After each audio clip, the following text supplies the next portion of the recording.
Estamos recebendo ao vivo aqui no estúdio o Mário Covas Neto, candidato ao Senado pelo Podemos. Bom dia, candidato, tudo bem? Bom dia, tudo bem. Obrigada pela sua presença. Falar um pouquinho aqui com a nossa região, acho que é sempre importante também, né, candidato? Eu que agradeço. Queria começar falando que a gente não tem como não citar, filho do saudoso governador de São Paulo, Mário Covas, o senhor é advogado e foi reeleito vereador em 2016 em São Paulo, como o quinto parlamentar mais votado no pleito. E agora entra na disputa do Senado.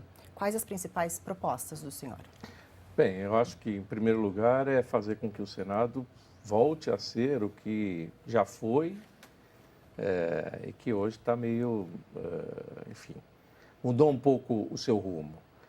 Tem uma razão para isso. Os senadores acabaram, os 3 senadores de São Paulo, acabaram, por algum momento no seu mandato, exercendo o cargo de ministro.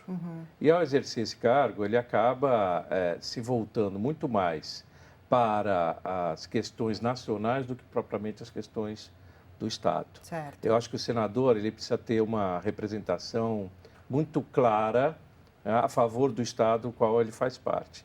É isso que a gente pretende fazer. O senhor falou aí da importância de ter um olhar mais estadual, no caso, e agora então a minha pergunta seria exatamente essa. Com toda a história que o senhor tem com a Baixada Santista, como senador, teria um olhar diferenciado para a nossa região?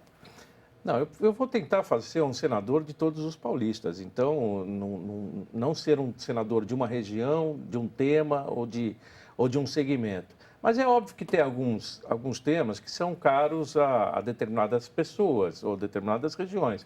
Aqui, a regionalização do Porto é obviamente uma coisa que interessa aos santistas, interessa a Baixada Santista e também a todo e interessa ao Estado, especialmente ao Estado. Por isso que eu acho que a gente pode fazer as brigas para o Estado como um todo e, eventualmente, uma região vai ser mais beneficiada do que a outra. É o caso, por exemplo, do Porto. Tá, candidato, no início de março deste ano, o senhor deixou o PSDB, partido de carreira aí do seu pai, e acusou o partido de deixar as origens. O que aconteceu?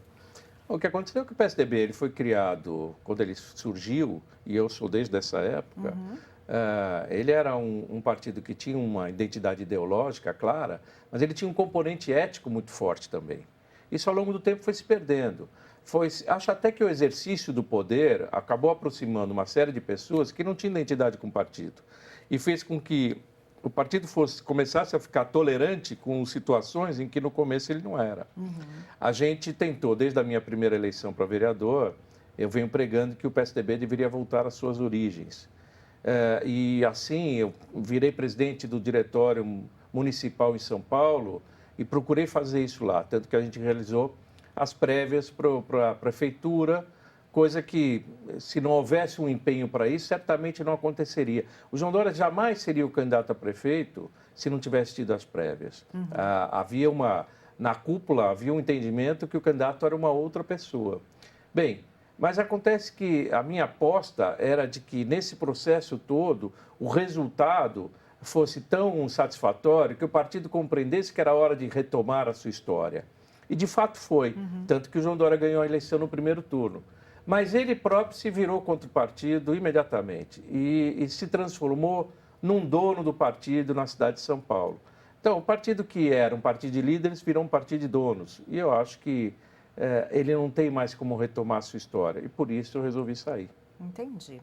Fala um pouquinho de segurança pública, que a gente sabe que é um problema aí nacional, né, candidato? O que seria, na sua proposta, especificamente para a segurança? A segurança, ela precisa de investimentos para inteligência e para prevenção. Agora, não é possível você, nessa guerra, é absolutamente desigual o que a bandidagem tem de equipamentos em relação ao enfrentamento com a polícia, é desigual. De outro lado, como é que chegam tantas armas? Quer dizer, um país que tem hoje a proibição de você portar armas. E, no entanto, há 2 anos atrás, no mundo, você teve 250 mil pessoas que morreram por armas de fogo. 250 mil. E o primeiro país no mundo foi o Brasil. 43 mil pessoas morreram dessa forma. Ora, como é que um país que não pode, é proibido a arma, tem tanta morte por arma de fogo? Tem alguma coisa errada nessa equação. Acho que a quantidade de fronteiras que nós temos, especialmente fronteiras secas, fora o mar também, que é um outro caminho, outra entrada. Mas as fronteiras secas é uma porta muito fácil de entrada de todo tipo de ilegalidade. E a polícia, ela tem um setor de inteligência que identifica exatamente de onde vem, como entra. Acho que a gente tem que atuar por aí. Você sabe que só tem 3 países que produzem a cocaína no mundo? Só 3. Peru, Bolívia e a Colômbia. Só esses 3.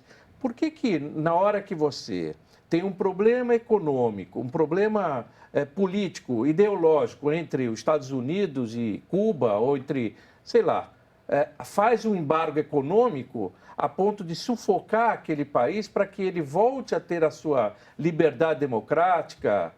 Por que isso não pode ser feito num conjunto de países que são interessados no combate à droga, em cima desses 3 países, um embargo econômico? Eu acho que é possível. Precisa ter articulação para isso. Tá, candidato, agora as suas considerações finais em 30 segundos, por favor. Se quiser falar com a câmera, fica à vontade. Muito bem. A gente falou aqui, discorreu um tema secundário, mas é importante dizer o seguinte: para São Paulo crescer, é preciso que ele tenha mais investimentos. E mais investimentos significa retorno do que ele investe no país. 40% de tudo que é de impostos federais sai de São Paulo e só voltam 3%. Precisa aumentar esse número. A gente propõe que isso chegue a 10%. Portanto, se você acha que esse é um bom caminho, acha que eu posso ser um bom representante, por favor, considere votar no 191, Mário Covas. Tá certo. Muito obrigada pela sua presença, candidato. Uma boa tarde para o senhor. Muito obrigado pela oportunidade. Boa tarde a todos. E no